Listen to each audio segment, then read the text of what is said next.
BPG effect on oxygen affinity.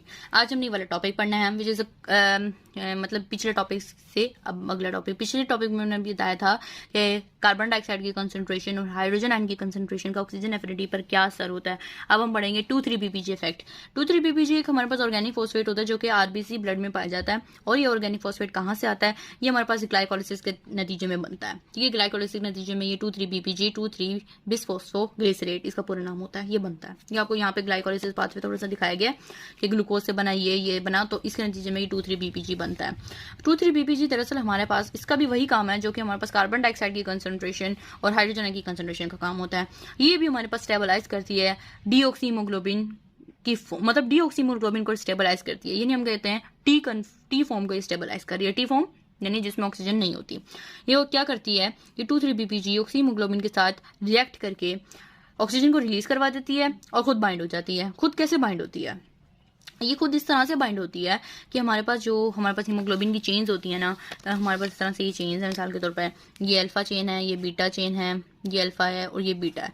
तो दो beta chains की वजह से यहाँ पे बीटा और यहाँ पे अल्फा, दो बीटा चेन्स की तरफ वजह से यहाँ पे हमारे पास ना कुछ पॉजिटिव आयंस मौजूद होते हैं, कुछ नेगेटिव आयंस मौजूद होते हैं। कुछ नेगेटिव आयंस मौजूद होते हैं, पॉकेट से बन जाती है नेगेटिव आयंस की दरमियान में। तो यही कह रहा है कि वो कहते हैं कि वन मॉलिक्यूल हमारे पास 2,3-बीपीजी का एक पॉकेट से बाइंड हो जाता है जो 2 बीटा ग्लोबिन चेन्स की वजह से बनती हैं।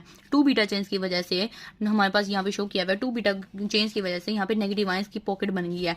उन नेगेटिव आयंस की पॉकेट जाहिर सी बात है 2,3-बीपीजी which contains a positively charge amino acids, तो जाहिर सी बात है positive charge amino acids ionic bond बना लेंगे उन नेगेटिव चार्ज फॉस्फेट ग्रुप्स के साथ।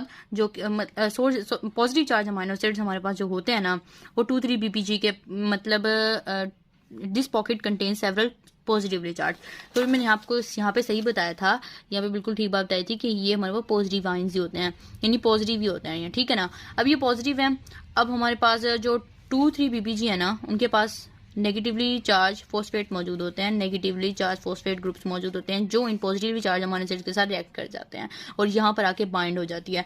तो मेन फेनोमेना क्या है कि 2,3-बीपीजी जो है उसके जो हमारे पास नेगेटिव फॉस्फेट ग्रुप्स हैं वो इस पॉकेट में इस पॉकेट में पॉजिटिवली चार्ज अमाइनो एसिड्स होते हैं उनके साथ आके बाइंड हो जाती है। अब वो कहते हैं कि अगर हम आरबीसी प्रोडक्शन को ज्यादा कर देंगे, अगर हम इंक्रीज आरबीसी प्रोडक्शन कर देंगे तो क्या होगा? ये जो अमाइनो एसिड्स हैं, पॉजिटिव चार्ज अमाइनो एसिड्स हैं, ये रिप्लेस हो जाएंगे। यानी इनमें से अगर एक अमाइनो एसिड भी रिप्लेस हो गया ना तो तो हमारे पास क्या होगा? तो हमारे पास ऑक्सीजन एफिनिटी जो पहले कम हुई थी अब वो ज्यादा हो जाएगी, ठीक है ना। अब वो ज्यादा हो जाएगी, हाई ऑक्सीजन एफिनिटी हो जाएगी। मतलब हम वो कहते हैं कि अगर हम इस अमाइनो एसिड्स में से किसी एक को भी रिप्लेस कर देंगे तो ऐसी हीमोग्लोबिन हमारे पास आएगी जिसकी ऑक्सीजन एफिनिटी ज्यादा होगी, और ऑक्सीजन एफिनिटी ज्यादा होने से मुराद है ये ऑक्सीजन को ज्यादा अच्छे से बाइंड कर सकेगी। अब वो कहते हैं कि और यहाँ पर 2,3-बीपीजी क्या था, इसने ऑक्सीजन एफिनिटी को क्या किया था? कम किया था। लेकिन हम ऑक्सीजन एफिनिटी को वापस बढ़ा सकते हैं आरबीसी की प्रोडक्शन इंक्रीज करके, और आरबीसी की प्रोडक्शन इंक्रीज करने से 2,3-बीपीजी जो है वो रिलीज हो जाएगी। उसके बाद ऑक्सीजन डिसोसिएशन कर्व शिफ्ट क्या होता है? जाहिर सी बात है कोई भी ऐसा फैक्टर जो हमारे पास ऑक्सीजन के एफिनिटी को कम कर देता है वो ऑक्सीजन डिसोसिएशन कर्व को भी इफेक्ट करता है। अब वो कहते हैं कि हीमोग्लोबिन से अगर हम 2,3-बीपीजी को रिमूव कर देंगे तो उसकी ऑक्सीजन एफिनिटी ज्यादा हो जाएगी, पहले जो कि पहले 2,3-बीपीजी की वजह से कम हो गई थी अब वो ज्यादा हो जाएगी। और अगर हमारे पास 2,3-बीपीजी किसी भी हीमोग्लोबिन के अंदर प्रेजेंट होती है तो वो ऑक्सीजन एफिनिटी को कम कर देती है और ऑक्सीजन डिसोसिएशन कर्व को राइट पे ले आती है।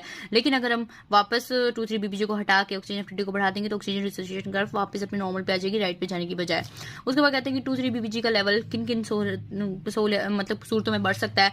क्रॉनिक ऑब्स्ट्रक्टिव पल्मोनरी डिजीज होती है, हाई एल्टीट्यूड्स वाली डिजीज होती है, क्रॉनिक एनीमिया में, इन सब में बढ़ सकता है 2,3-बीपीजी का लेवल।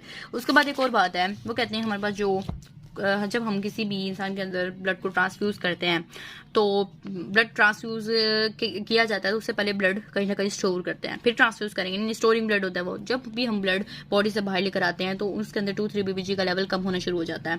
2,3-बीपीजी का लेवल कम होने से उसकी जो ऑक्सीजन एफिनिटी है वो एबनॉर्मली तौर पे हाई हो जाती है। ज्यादा हो जाने का मतलब है कि वो ऑक्सीजन आराम से रिलीज नहीं करेगी। तो हम फौरन से जब ब्लड को ट्रांसफ्यूज करते हैं किसी भी इंसान के अंदर तो उसका 2,3-बीपीजी लेवल कम तो ऐसे ही हमारे पास हीमोग्लोबिन जिसके अंदर 2,3 बीपीजी का लेवल कम होता है वो ऑक्सीजन को देर से रिलीज करती है टिश्यूज के अंदर, मतलब उसकी ऑक्सीजन एफिनिटी कैपेसिटी ज्यादा होती है। जिसकी ऑक्सीजन एफिनिटी कैपेसिटी ज्यादा है इसका मतलब ऑक्सीजन को अपने साथ ही रखेगी ना, रिलीज कम करेगी। तो इसलिए वो कहते हैं 2,3 बीपीजी जिसमें कम होता है वो ऑक्सीजन को इतनी प्रॉपरली अनलोड नहीं करती टिश्यूज के अंदर जहाँ पे हमें ऑक्सीजन चाहिए होती है। लेकिन थोड़ी थोड़ी देर में 2,3 बीपीजी का लेवल नॉर्मल होता है। जब नॉर्मल होता है उसके बाद वो हमारे पास ऑक्सीजन में टिश्यूज में ऑक्सीजन ट्रांसपोर्ट करती है। ठीक है, उसके बाद हमें क्या कहते हैं, जब भी हम ट्रांसफ्यूज करते हैं ब्लड को तो वो कहते हैं कि अगर हम ट्रांसफ्यूज करते हैं उसमें 2,3 बीपीजी मतलब ब्लड को 2,3 बीपीजी को रिस्टोर करने के लिए हम उसको भी हम ब्लड के अंदर डाल सकते हैं। ठीक है, अगर हम चाहते हैं कि प्रॉपरली अनलोड हो ऑक्सीजन टिश्यूज के अंदर। उसके बाद CO2 बाइंडिंग क्या है, ज्यादातर CO2 बाइकार्बोनेट आयन की सूरत में ट्रांसपोर्ट होती है, यानी H bicarbonate ion HCO3 negative ion की तौर में। ठीक है ना, लेकिन कुछ हमारे पास CO2 जो है वो कार्बामेट आयन की फॉर्म में भी जो ट्रांसपोर्ट होती है विच इज दिस कार्बामेट। ठीक है, तो ऑक्सीजन मैंने आपको पहले बता दिया, कार्बन डाइऑक्साइड जब ज्यादा होती है तो हमारे पास ये होती है।